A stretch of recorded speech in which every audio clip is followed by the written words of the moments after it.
दोस्तों, झारखंड के इतिहास में यह पहली बार देखा जाता है कि लगभग 27 से ज्यादा जो नक्सली उग्रवाद है वो खुद जो है वो हथियार के साथ पुलिस प्रशासन के आगे सरेंडर कर देते हैं। बड़ी खबर दोस्तों इस वक्त निकल कर सामने आ रही है। इसके बारे में डिटेल में मैं बात करने वाला हूं, कई ऐसे फैक्ट आप लोगों के सामने रखने वाला हूं, पॉइंट वाइज आप लोगों के सामने खबर जो है वो बताने वाला हूं। तो आप इस वीडियो को पूरा देखिएगा।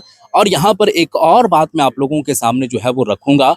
वो बात दरअसल ये होगी कि इस चीज को लेकर के जो राज्य सरकार है वो राज्य सरकार का इस पर क्या कुछ कहना है, आगे का मैनिफेस्टो क्या है, आगे का प्लानिंग क्या है, इसके बारे में मैं बात करने वाला हूं और आप लोगों को बताने वाला हूं। तो आप इस वीडियो को पूरा देखिएगा।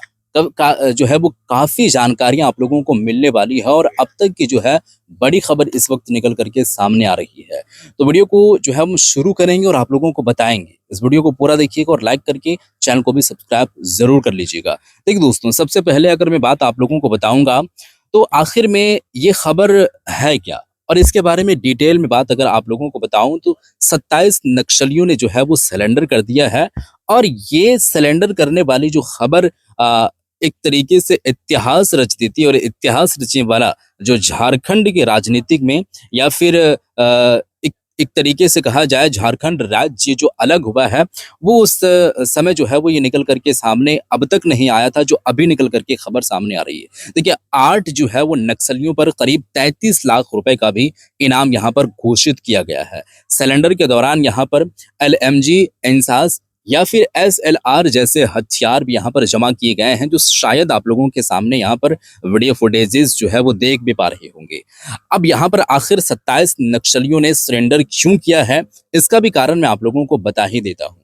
देखिए, कारण नंबर 1 की अगर बात करें तो पुलिस और CRPF का यहाँ पर बढ़ता दबाव था पिछले कुछ महीनों से। झारखंड में जो है वो पुलिस और CRPF का ऑपरेशन जो है वो तेज हो चुका है। जंगलों में लगातार जो है वो छापेमारी चल रही है। कई बड़े नक्सली मारे या फिर पकड़े गए हैं। ऐसे में बाकी लोग डर के कारण सरेंडर यहाँ पर कर रहे हैं। तो यहाँ पर मेन कारण यही है। उसके बाद कारण काफी हैं, जिसके बारे में मुख्य तौर पर अगर मैं आप लोगों को बात बताऊं तो एक बहुत बड़ी और खास जो बात बन जाती है वो ये है कि हमारा ये जो राज्य के जो मुख्यमंत्री हैं हेमंत सोरेन जी, वो जो है एक इनाम यहाँ पर रखे हैं। और यहाँ पर इनाम जो रखे हैं वो इनाम दरअसल ऐसे हैं कि जितने भी खुद यहाँ पर आकर के और सरेंडर करेंगे उनको जो है वो आर्थिक स्थिति जो है वो आर्थिक जो है वो सहायता जो है वो पहुंचाई जाएगी। कई ऐसे जो है वो योजनाओं से उनको जोड़ा जाएगा। उसके बाद जो है वो यहाँ पर समाज में उनके लिए जगह भी दी जाएगी, क्योंकि जितने भी नक्सली हैं वो उन लोगों को समाज से बाहर कर दिया जाता था। अब यहाँ पर उन लोगों को ये हो कि समाज में जगह दी जाएगी। कई ऐसे योजनाएं हैं जो योजनाओं से जोड़ने की काम की जाएगी, और कई ऐसे पैसे हैं जो पैसे भी एक तरीके से पुरस्कार के तौर पर उनको दिया जाएगा कि नहीं, CRPF के डर से, खौफ से खुद बात को वो समझे, सोचे और फिर अपने आगे आ करके और फिर पुलिस प्रशासन या फिर CRPF के आगे सरेंडर कर देते हैं। तो ये बड़ी खबर इसीलिए, और यही एक कारण है जो कारण से वो बन जाती है। तो इसके बारे में दोस्तों आप लोगों का क्या कुछ कहना है कि लगभग 27 से ज्यादा जो नक्सली हैं वो नक्सली ये काम किए हैं, ये किस तरीके से और कैसे काम किए हैं वो आप जरूर बताइएगा। उसके बाद वीडियो फुटेजेस भी सामने आई है। वीडियो फुटेजेस भी आप लोगों के सामने मैं साझा करने वाला हूं और आप लोगों को बताने वाला हूं, जिससे आप लोगों को ये पता एटलीस्ट इतना चलेगा कि आखिर पुलिस प्रशासन का इस पर क्या कुछ एक्शन है और वो क्या कुछ कह रहे हैं। तो काफी ऐसी चीजें होंगी जो आप लोगों को पता चलेगा और इससे एक आइडिया हो जाएगा। तो मैं आप लोगों के सामने सबसे पहले वीडियो फुटेज जो है वो रखता हूँ। वीडियो पहले आप लोग देखिए, फिर मैं आगे की बातें करेंगे कि आखिर में ये क्या कुछ है। तो वीडियो पहले आप लोग देखिए दोस्तों। दिवस पर मैं जो नक्सली माओवादी कुल 27 माओवादी मुख्य धारा में जुड़ रहे हैं उनका मैं बहुत बहुत स्वागत करता हूं कि उन्होंने हथियार छोड़कर मुख्य धारा में शामिल होने के लिए अपना सहमति जताया और हथियार की नीति को छोड़कर एकदम सफलता तौर पर शांति व्यवस्था में पुनः अपनी बहाली करने के लिए उनका बहुत बहुत स्वागत, बहुत बहुत अभिनंदन। एक बार सभी लोग उनके लिए जोरदार तालियां बजाएं। अभी हमारे सामने वो लोग आए। मैं बहुत बहुत स्वागत करता हूँ पीछे में जो उनके परिवार के सदस्य बैठे हुए हैं। हमारी डीजीपी महोदया का ये स्पेशल कंसर्न था कि क्योंकि उनके परिवार के लोगों ने इस नक्सलवाद का दंश हम लोगों से भी ज्यादा झेला है, क्योंकि दिन रात वो इस उम्मीद में थे कि उनके जो साथ में लोग भटक के उधर चले गए हैं वो अवश्य एक दिन वापस लौटेंगे। तो मैं उनके पेशेंस की और उनके त्याग की यहाँ पे मैं बहुत बहुत सराहना करता हूँ और उनको भी बहुत बहुत बधाई देता हूँ कि आज आपके परिवार के सदस्य जो हैं वो झारखंड सरकार की पुनर्वास नीति और झारखंड पुलिस की अदम्य साहस और अदम्य प्रयास के बाद वो वापस मुख्य धारा में लौटे हैं। आपको बहुत बहुत आपका भी अभिनंदन आज के कार्यक्रम में और आपको बहुत बहुत बधाई।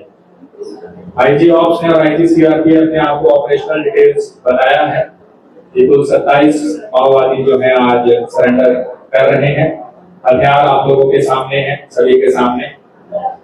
तो इसमें हम लोग चूक जाएंगे अगर हम लोग झारखंड पुलिस, कोबरा, सीआरपीएफ और झारखंड जगुआर के उन सभी सदस्यों का जिन्होंने अपना बलिदान, सर्वोच्च बलिदान, अपनी जान न्यौछावर कर दी इसलिए कि हमारे भारत की एकता और अखंडता अक्षुण्ण रहे और हमारा झारखंड नक्सल मुक्त हो। एक बार उन सभी जो बलिदान, जिन्होंने सर्वोच्च बलिदान हमारे झारखंड की सुरक्षा के लिए दिया, मैं उनको इस मंच से बहुत बहुत नमन करता हूँ। और साथ ही मैं डीजीपी महोदया का बहुत बहुत इस मंच से आभार भी व्यक्त करता हूँ, क्योंकि इन्हीं के मार्गदर्शन में जितने भी ऑपरेशंस हैं और जितने भी ऑपरेशन ये नवजीवन भी है जो उनको वापस लाने के लिए किया गया, इसमें हमारे इंटेलिजेंस ऑर्गेनाइजेशंस का भी, सीआरपीएफ का भी और झारखंड पुलिस का, चाईबासा पुलिस, गोला पुलिस, इनका बहुत ही जबरदस्त योगदान रहा है। सबके लिए एक बार आप जोरदार तालियां बजाइए, क्योंकि बहुत अच्छा ये कार्य होने के बावजूद ये आज का दिन हम लोगों को देखने को मिला।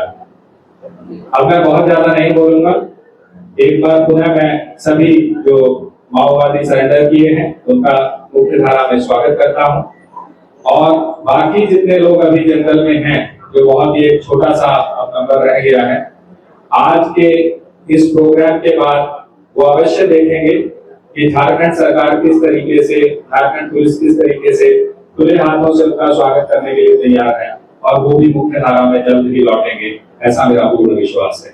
बहुत बहुत धन्यवाद। जोहार। तो जी हाँ दोस्तों, वीडियो तो आप लोग देख चुके हैं और ये वीडियो को देखने के बाद आप लोगों को पता चल चुका है कि यही एक कारण था कि लगभग आज से 1.5 माह पहले सीआरपीएफ के जितने भी जवान हैं वो जंगलों के बीच में उन लोगों का जो एक्टिविटी है वो एक्टिविटी काफी ज्यादा कुछ नजर आ रही थी, जिसके कारण से काफी ऐसे नक्सली उग्रवादी हैं वो लोग मारे गए थे। अब जो नक्सली उग्रवादी मारे गए तो उसके बाद से जितने बचे जो जंगलों के बीच में नक्सली उग्रवादी, उन लोगों को डर और खौफ हो गया मन में। आखिर में अगर यहाँ पर मैं नहीं जाऊंगा और मैं अगर सरेंडर नहीं होऊंगा तो यहाँ पर जो है वो एक तरीके से कहा जाए तो हम लोगों के ऊपर में कड़ी से कड़ी जो है वो कार्रवाई भी हो सकती है और हम लोगों की गिरफ्तारी भी हो सकती है। तो यहाँ पर जो है वो मेन बात ये बन जाती है कि ये डर के कारण उसके बाद राज्य सरकार जो है वो कई ऐसी योजनाओं से जुड़ने के लिए उन लोगों को कहा गया, समाज में जगह भी दी गई और उन लोगों का एक अलग जो है वो इमेज जो है उस समाज के बीच जो है वो बनाने की जो है वो बात कही गई है। योजनाएं और कई ऐसे पुरस्कार, जैसे कि 8 जो उग्रवादी नक्सली हैं, नक्सली उग्रवादी 8, उन लोगों के ऊपर 33 लाख रुपए का इनाम जो है वो घोषित किया गया था। तो ये अब तक की बड़ी खबर है दोस्तों। झारखंड के जो है वो इतिहास में यह पहली ही बार देखा गया था कि ये चीजें देखने को मिल रही है और इसके बारे में आप लोगों का क्या कुछ कहना है वो आप जरूर बताइएगा और इस वीडियो को शेयर कर दीजिएगा। देखिए दोस्तों, ये वीडियो बनाने का मकसद आप लोगों का यही है कि जो चीजें झारखंड के अंदर में होती है और वो चीजें जो अमूमन तौर पर इतिहास में पहली बार होता है या फिर कोई बड़ी घटनाएं हो जाती है, जो घटनाओं से आप लोगों को आरास्ता और आप लोगों को आगाह कराना, तो ये एक तरीके से कहा जाए तो मेरा जो है वो काम है आप लोगों को आगाह करना, आप लोगों तक खबर पहुंचाना, एटलीस्ट आप लोगों तक जानकारी साझा कर देना। तो मिलते हैं फिर एक नई वीडियो के साथ, तब तक के लिए खुदा हाफिज।